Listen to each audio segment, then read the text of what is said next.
Just tell me this, said I, and since you know so much, you surely can tell it me. What of Mr. Rochester? How and where is he? What is he doing? Is he well? And so Jane's already basically admitting, okay, this is my story, because she doesn't care how she comes across. She just wants to know if he's okay. I am ignorant of all concerning Mr. Rochester. The letter never mentions him but to narrate the fraudulent and illegal attempt I have adverted to. You should rather ask the name of the governess, the nature of the event which requires her appearance. So he's gonna make her tell him that it was her. Did no one go to Thornfield Hall then? Did no one see Mr. Rochester? I suppose not. But they wrote to him?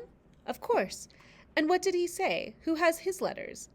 Mr. Briggs intimates that the answer to his application was not from Mr. Rochester, but from a lady. It is signed Alice Fairfax.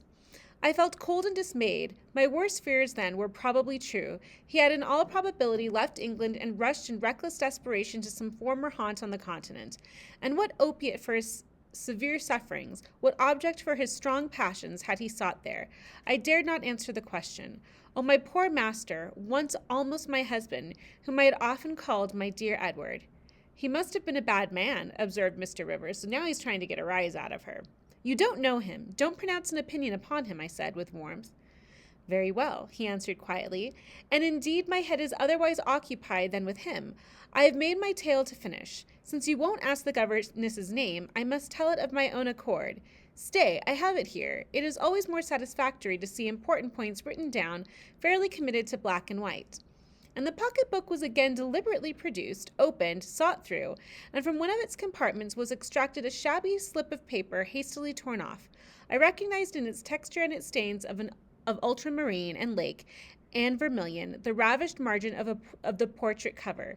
He got up, held it close to my eyes, and I read, traced in Indian ink in my own handwriting, the words Jane Eyre, the work doubtless of some moment of abstraction. Briggs wrote to me of a Jane Eyre, he said. The advertisements demanded a Jane Eyre. I knew a Jane Elliot.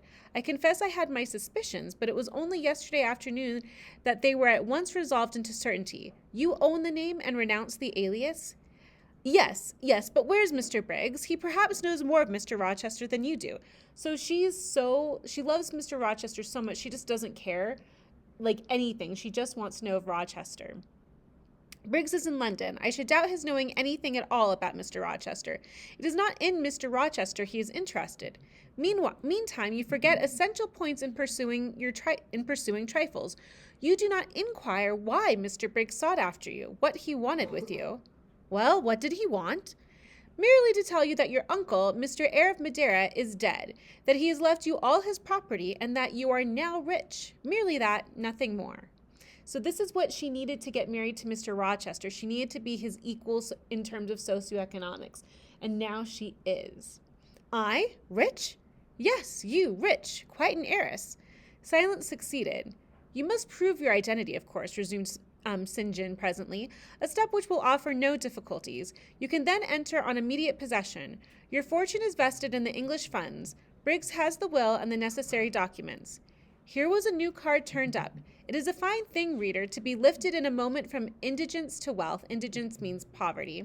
A very fine thing, but not a matter one can comprehend or consequently enjoy, all at once. And then there are other chances in this life far more thrilling and rapture-giving. This is solid, an affair of the actual world. Nothing ideal about it. All its associations are solid and sober, and its manifestations are the same. One does not jump and spring and shout hurrah at hearing one has got a fortune. One begins to consider responsibilities and to ponder business on a base of steady satisfaction rise certain grave cares, and we contain ourselves and brood over our bliss with a solemn brow. Besides, the word legacy, bequest, goes side by side with the words death and funeral. My uncle, I had heard, was dead, my only relative. Ever since being made aware of his existence, I had cherished the hope of one day seeing him.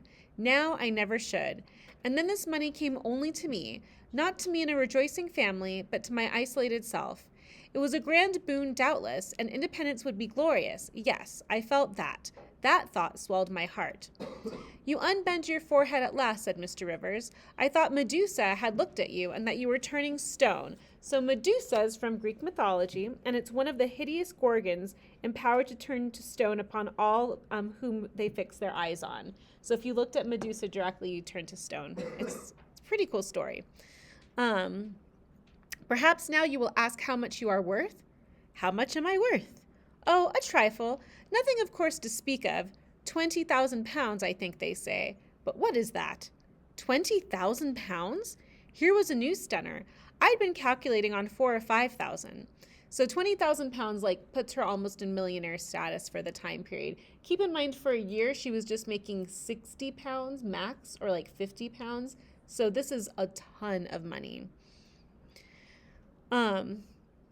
This news actually took my breath for a moment. Mr. St. John, whom I had never heard laugh before, laughed now. Well, said he, if you had committed a murder and I had told you your crime was discovered, you could scarcely look more aghast. It is a large sum. Don't you think there is a mistake? No mistake at all. Perhaps you have read the figures wrong. It may be 2,000. It is written in letters, not figures. 20,000. I again felt rather like an individual of but average gastronomical powers, sitting down to a feast alone at a table spread with provisions for 100. So she's using a metaphor to explain how full she feels. Mr. Rivers rose now and put on his cloak. If it were not such a very wild night, he said, I would send Hannah down to keep you company. You look too desperately miserable to be left alone, which is interesting that he thinks she looks miserable considering she's just been told she's inherited a ton of money. But Hannah, poor woman, could not stride the drifts so well as I. Her legs are not quite so long, so I must e'en leave you to your sorrows. Good night. And maybe he's saying this tongue-in-cheek sorrows. He was lifting the latch. A sudden thought occurred to me. Stop 1 minute, I cried. Well, it puzzles me to know why Mr. Briggs wrote to you about me, or how he knew you or could fancy that you, living in such an out-of-the-way place, had the power to aid in my discovery. Oh, I'm a clergyman, he said, and the clergy are often appealed to about odd matters. Again the latch rattled. No, that does not satisfy me, I exclaimed, and indeed there was something in the hasty and unexplanatory reply which, instead of allaying, piqued my curiosity more than ever. It is a very strange piece of business, I added. I must know more about it. Another time. No, tonight. And as he turned from the door, I placed myself between it and him. He looked rather embarrassed. You certainly shall not go till you have told me all, I said. I would rather not just now. You must. I would rather Diana or Mary informed you. Of course, these objections brought my eagerness to a climax. Gratified it must be, and that without delay, and I told him so. But I apprised you that I was a hard man, said he, difficult to persuade. And I am a hard woman, impossible to put off, so she's being just as stubborn as he is. And then he pursued, I am cold, no fervor infects me, whereas I am hot, and fire dissolves ice. The blaze there has thawed all the snow from your cloak. By the same token, it has streamed onto my floor and made it like a trampled street. As you hope ever to be forgiven, Mr. Rivers, the high crime and misdemeanor of spoiling a sanded kitchen, tell me what I wish to know. So there's this juxtaposition in personality right here in this conversation, which is beautifully written, and if she weren't still in love with Rochester, it would be highly flirtatious, excellently flirtatious. Well then, he said, I yield, if not to your earnestness, to your perseverance, as a stone is worn by continual dropping. Besides, you must know some day, as well now as later. Your name is Jane Eyre? Of course, that was all settled before. You are not perhaps aware that I am your namesake, that I was christened St. John Eyre Rivers? No, indeed. I remember now seeing the letter E comprised in your initials written in books you have at different times lent me, but I never asked for what name it stood. But what then? Surely. I stopped. I could not trust myself to entertain, much less to express the thought that rushed upon me, that embodied itself, that, in a second, stood out a strong, solid probability. Circumstances knit themselves, fitted themselves, shot into order. The chain that had been lying hitherto a formless lump of links was drawn out straight. Every ring was perfect, the connection complete. I knew by instinct how the matter stood, before St. John had said another word, but I cannot expect the reader to have the same intuitive perception, so I must repeat his explanation.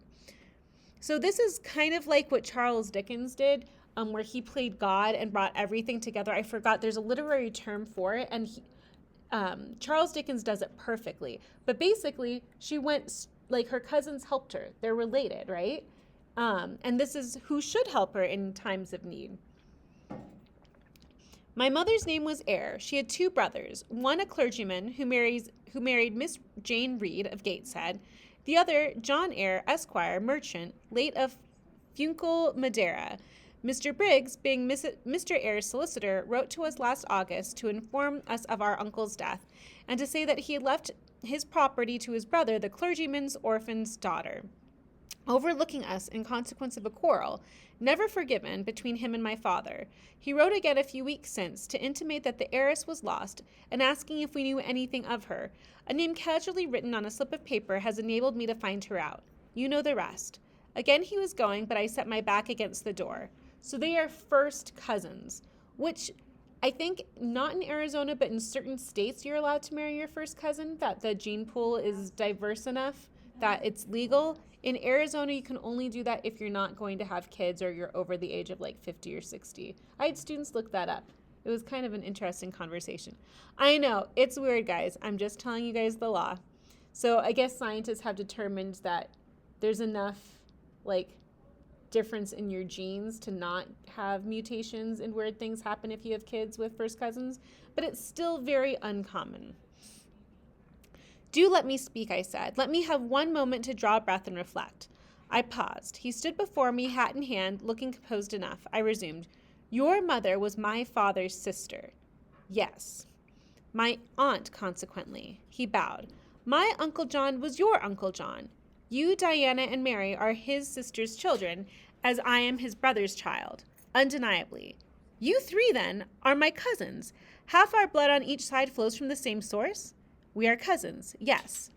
I surveyed him. It seemed I had found a brother, one I could be proud of, one I could love, and two sisters whose qualities were such that, when I knew them but as mere strangers, they had inspired me with genuine affection and admiration. The two girls on whom, kneeling down on the wet ground and looking through the low lattice window of Moore House kitchen, I had gazed with so bitter a mixture of interest and despair, were my near kinswomen, and the young and stately gentleman who had found me almost dying at his threshold was my blood relation. Glorious discovery to a lonely wretch. This was wealth indeed, wealth to the heart, a mine of pure genial affections. This was a blessing, bright, vivid, and exhilarating, not like the ponderous gift of gold, rich and welcome enough in its way, but sobering from its weight. I now clapped my hands in sudden joy. My pulse bounded, my veins thrilled. Oh, I am glad, I exclaimed. So she considers this more joyful than the money, and makes it her richer just by having these relatives. St. John smiled. Did I not say you neglected essential points to pursue trifles? He asked. You were serious when I told you you had got a fortune, and now, for a matter of no moment, you are excited. What can you mean? It may be of no moment to you. You've sisters and don't care for a cousin, but I had nobody. And now 3 relations, or 2 if you don't choose to be counted, are born into my world full grown. I say again, I am glad. I walked fast through the room. I stopped, half suffocated with the thoughts that rose faster than I could receive, comprehend, settle them. Thoughts of what might, could, would, and should be, and that ere long. I looked at the blank wall. It seemed a sky thick with ascending stars. Everyone lit me to a purpose or delight. Those who had saved my life, whom till this hour I had loved barrenly, I could now benefit. They were under a yoke. I could free them. They were scattered. I could reunite them. The independence, the affluence which was mine might be theirs too. Were we not 4? 20,000 pounds shared equally would be 5,000 each. Justice, enough and to spare. Justice would be done. Mutual happiness secured. Now the wealth did not weigh on me. Now it was not a mere bequest of coin. It was a legacy of life, hope, enjoyment. How I looked while these ideas were taking my spirit by storm, I cannot tell. But I perceived soon that Mr. Rivers had placed a chair behind me and was gently attempting to make me sit down on it. He also advised me to be composed. I scorned the insinuation of helplessness and distraction, shook off his hand, and began walking about again. Write to Diana and Mary tomorrow, I said, and tell them to come home directly. Diana said they would both consider themselves rich with 1,000 pounds, so with 5,000 they will do very well. Tell me where I can get you a glass of water, said St. John. You must really make an effort to tranquilize your feelings. Nonsense. And what sort of an effect will the bequest have on you? Will it keep you in England, induce you to marry a Miss Oliver, and settle down like an ordinary mortal? You wander. Your head becomes confused. I have been too abrupt in communicating the news. It has excited you beyond your strength. Mr. Rivers, you quite put me out of patience. I am rational enough. It is you who misunderstand, or rather, who affect to misunderstand. Perhaps if you explain yourself a little more fully, I should comprehend better. Explain? What is there to explain? You cannot fail to see that 20,000 pounds, the sum in question, divided equally between the nephew and 3 nieces of our uncle, will give 5,000 to each. What I want is that you should write to your sisters and tell them of the fortune that has accrued to them. To you, you mean. I've intimated my view of the case. I am incapable of taking any other. I am not brutally selfish, blindly unjust, or fiendishly ungrateful. Besides, I am resolved I will have a home and connections. I like Moor House, and I will live at Moor House. I like Diana and Mary, and I will attach myself for life to Diana and Mary. It would please and benefit me to have 5,000 pounds. It would torment and oppress me to have 20,000, which, moreover, could never be mine in justice, though it might in law. I abandon to you, then, what is absolutely superfluous to me. Let there be no opposition and no discussion about it. Let us agree amongst each other and decide the point at once. This is acting on first impulses. You must take days to consider such matter, ere your word can be regarded as valid. Oh, if all you doubt is my sincerity, I am easy. You see the justice of the case? I do see a certain justice, but it is contrary to all custom. Besides, the entire fortune is your right. My uncle gained it by his own efforts. He was free to leave it to whom he would. He left it to you. After all, justice permits you to keep it. You may, with a clear conscience, consider it absolutely your own. With me, said I, it is fully as much a matter of feeling as of conscience. I must indulge my feelings. I so seldom have had an opportunity of doing so. Were you to argue, object, and annoy me for a year, I could not forego the delicious pleasure of which I have caught a glimpse, that of repaying, in part, a mighty obligation and winning to myself lifelong friends.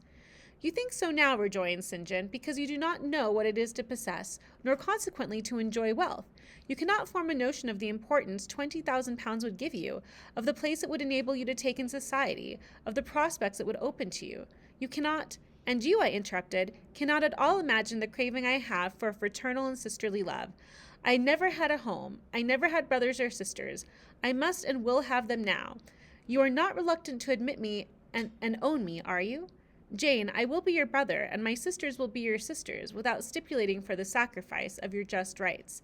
Brother? Yes, at the distance of 1,000 leagues. Sisters? Yes, slaving amongst strangers.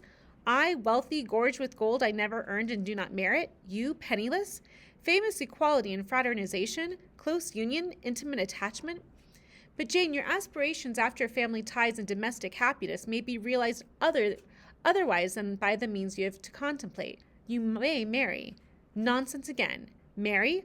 I don't want to marry, and never shall marry. That is saying too much. Such hazardous affirmations are a proof of the excitement under which you labor. It is not saying too much. I know what I feel, and how averse are my inclinations to the bare thought of marriage. No one would take me for love, and I will not be regarded in the light of a mere money speculation. Keep this in mind, because she's going to get a proposal later and so it's important that St. John hears this, but does he listen to it? And I do not want to marry a stranger, unsympathizing, alien, different from me. I want my kindred, those with whom I have full fellow feeling. Say again, you will be my brother. When you uttered the words, I was satisfied, happy. Repeat them if you can. Repeat them sincerely. I think I can. I know I've always loved my own sisters, and I know on what my affection for them is grounded. Respect for their worth and admiration of their talents. You too have principle in mind. Your tastes and habits resemble Diana's and Mary's. Your presence is always agreeable to me. In your conversation I have already for some time found a salutary solace. I feel I can easily and naturally make room in my heart for you as my third and youngest sister. Thank you. That contents me for tonight. Now you had better go, for if you stay longer, you will perhaps irritate me afresh by some mistrustful scruple. And the school, Miss Eyre? It must now be shut up, I suppose. No, I will retain my post of mistress till you get a substitute. He smiled approbation. We shook hands, and he took leave. I need not narrate in detail the further struggles I had and arguments I used to get matters regarding the legacy settled as I wished. My task was a very hard one, but as I was absolutely resolved, as my cousins saw at length that my mind was really and immutably fixed on making a just division of property, and they must in their own hearts have felt the equity of the intention, and must besides have been innately conscious that in my place they would have done precisely what I wished to do, they yielded at length so far as to consent to put the affair to arbitration. The judges chosen were Mr. Oliver and an able lawyer. Both coincided in my opinion. I carried my point. The instruments of transfer were drawn out. St. John, Diana, Mary, and I each became possessed of a competency.